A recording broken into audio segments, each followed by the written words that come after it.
बिस्मिल्लाहिर्रहमानिर्रहीम अस्सलाम वालेकुम and welcome back to my channel educational tips.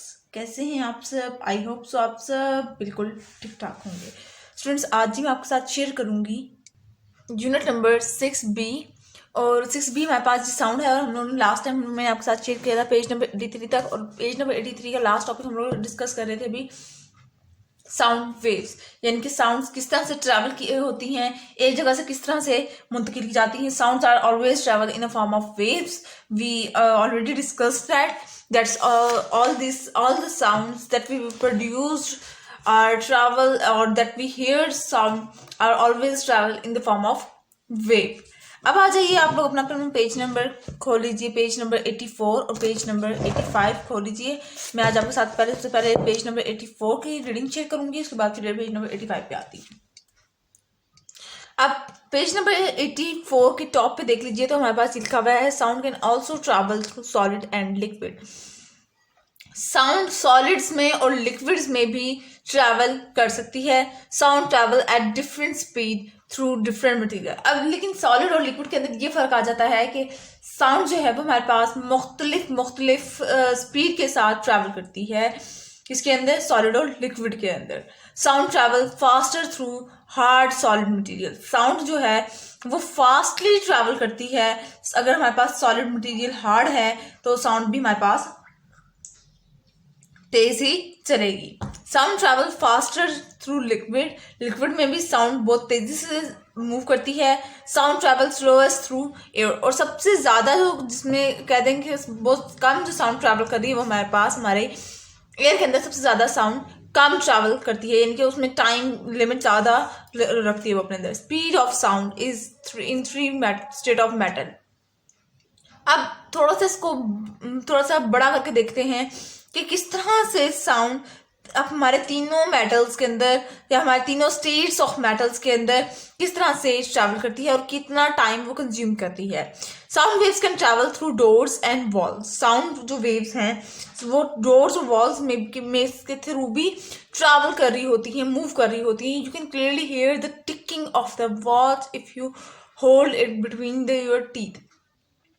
आप लोग वो जो घड़ी की मूवमेंट होती है तो वॉल क्लॉक की मूवमेंट होती है, आप उसको सुन सकते हैं अगर आप लोग उसको between your teeth, if you hold it between your teeth, अगर आप उसको अपने दांतों के दरमियान रखते हैं तो आप उसको महसूस कर सकते हैं कि हाँ कोई मूवमेंट हो रही है। You can also hear sound in the water. आप पानी की भी आवाज सुन सकते हैं when you are swimming underneath. जब आप पानी में तैर रहे होते हैं तो आप लोग पानी की भी आवाज सुन सकते हैं। You can test how well sound travel through solid if you rest one ear on the desk or the table, then scratch the table lightly if you will with your fingernail. You can hear the scratching quite well. If you raise your ear just off the desk, you can't hear the scratching. अच्छा जी, वो उसमें कह रहे हैं कि अगर आपने ये इस बात को आप लोगों ने एक्सपेरिमेंटल आप लोगों ने परफॉर्म करना है कि हाँ कैसे भाई ये कैसे हो सकता है कि साउंड के कैसे सॉलिड्स के अंदर ट्रैवल कर सकती है जबकि उसके तो पार्टिकल्स बहुत ज़्यादा आपस में क्लोजली अटैच्ड होते हैं, तो कैसे वो मूव कर रही है, कैसे साउंड मूव कर रही है उसके थ्रू वेव्स के फॉर्म में। तो आप इसके लिए एक एक्सपेरिमेंट कर सकते हैं। हमारे हर स्कूल के अंदर चेयर्स होती हैं और चेयर के साथ टेबल होती है, ठीक है। अब आप लोग क्या करेंगे, अपना एक कान आप ना चेयर के साथ कर दें, अपने डेस्क के साथ आप ना एक कान के साथ आप डेस्क पे लेट जाइए, यानी कि अपने सर हेड डाउन कर लीजिए, एक कान डेस्क की तरफ कर लीजिए और दूसरी तरफ हवा की तरफ, ठीक है। अब आप जब जैसे अपनी चेयर के ऊपर या जिसके ऊपर आपने सर रखा हुआ है अपना, उसके ऊपर यूं जरा सा यूं करेंगे ना तो आपको आवाज सुनाई देगी, और वो बहुत बड़ी आवाज सुनाई देती है, ठीक है ना। और जब आप उसको अपने कान को थोड़ा सा दूर करेंगे, ठीक है ना, थोड़ा सा दूर करेंगे तो आपको वो वॉइस नहीं सुनाई देगी। Sound can't travel through space because there is no air. Sound जो है वो स्पेस के थ्रू स्पेस में ट्रैवल नहीं करती, क्यों? क्योंकि वहाँ पे कोई हवा नहीं है। This is why we can't hear the sound of the explosion that take place of the sun. और यही वजह है कि हम लोग जो सन के अंदर जितनी भी एक्सप्लोजन हो रही हैं वो हम लोग नहीं सुन सकते, वरना हर वक्त तो बस अर्थ पर आवाज़ें होती। Loud and soft sound. अब ऊंची आवाज़ों का और सॉफ्ट साउंड्स का भी कुछ कॉन्सेप्ट दिया गया है हमें इधर। Different kinds of vibration make different type of sound, मुख्तलिफ तरह की वाइब्रेशंस मुख्तलिफ तरह की साउंड्स को प्रोड्यूस करती हैं. If you strike a bell hard you hear a loud sound then if you strike it gently. आप अगर बेल को ज़ोर से दबाएंगे तो आप वो अंदर वाला भी काफ़ी ज़्यादा, एक तो वो कहेगा पता नहीं कौन है जिसको इतनी इमरजेंसी हुई है, ठीक है. और दूसरा ये कि जब आप वो वॉइस को सुनेंगी वो एक हार्ड वॉइस होगी, काफ़ी बड़ी आवाज़ होगी और काफ़ी गाढ़ी भी होगी, जबकि आप फौरन बस एक मिनट बेल बजाई और बस, ठीक है, जेंटली करेंगे तो आपको वॉइस थोड़ा सा आहिस्ता सुनाई देगी. This is because the size of the vibration is greater when you strike it hard. और ये क्यों था? क्योंकि जो वाइब्रेशन का जो साइज था वो उस टाइम ग्रेटर था जिस टाइम आपने उस बेल को हार्डली स्ट्राइक किया. The louder sound carry more energy than the soft sound. Louder जितनी साउंड होगी उसके अंदर ज़्यादा एनर्जी होगी बानस्बतन सॉफ्ट साउंड के. ये इन दोनों की वेव्स हैं, लाउड साउंड के वेव्स और ये सॉफ्ट साउंड के वेव्स हैं. फिर नेक्स्ट पेज पे आ जाइए, पेज नंबर 85 पर. और पेज नंबर 85 पे हमारे पास टॉप पे आ जाइए. The harder you hit a drum the larger the vibration it makes. और वो कह रहे हैं कि आप जितना ज़्यादा ड्रम को जितना ज़ोर से फुल एनर्जेटिक होकर आप ड्रम को बजाएंगे उतनी तेज़ आवाज़ प्रोड्यूस होती है. एंड द लाउडर साउंड, जितनी ज़्यादा ज़ोर से आप ड्रम को मारेंगे उतनी ज़्यादा उसके अंदर वाइब्रेशन प्रोड्यूस होगी और फिर उतनी ज़्यादा उसके अंदर वॉइस आएगी.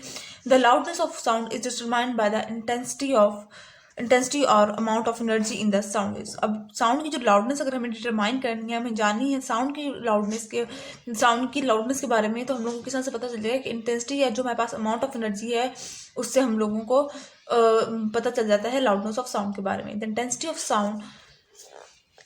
साउंड हाउ फास्ट और loud it is measured in decibels. और इसका यूनिट क्या है, किस फॉर्म में हम लोग इसको मेजर करते हैं? हम लोग डेसिबल की फॉर्म में साउंड को मेजर करते हैं. As decibel level gets higher sound waves get greater intensity and sound are louder. जैसे जैसे वो डेसिबल का लेवल हाई होता चले जाता है, जैसे जैसे डेसिबल्स की वैल्यूज ऊपर चली जाती हैं, तो उसी तरह से हमारे पास इंटेंसिटी हमारी ग्रेटर ज़्यादा होना शुरू हो जाती है और फिर उसके रिजल्ट में लाउडर साउंड प्रोड्यूस होती है. Soft cheeping of the birds and louder roar of lion. उसके बाद आ जाते हैं loud sound become softer if you move away from them. अब हम लाउडर साउंड को सॉफ्ट कैसे बना सकते हैं? अगर हम उन चीज़ों से दूर चले जाएं. थोड़ा सा शेर जंगल में दहाड़ है, ठीक है ना, रोर कर रहा है, और बता मैं अगर थोड़े से जंगल से थोड़े से दूर हूँ तो मुझे उसकी वॉइस थोड़ी सी सॉफ्ट मालूम होगी, थोड़ी सी, ठीक है. The closer you are the vibrating object the louder is the sound. और अगर मैं उस शेर के बिल्कुल ही पास जाके खड़ी हुई होंगी और वो मुझे देखे चाहे दहाड़ा हो तो मुझे बहुत ज़्यादा उसकी वॉइस सुनाई देगी, ठीक है. उसके बाद आ जाते हैं हाई एंड लो साउंड पर.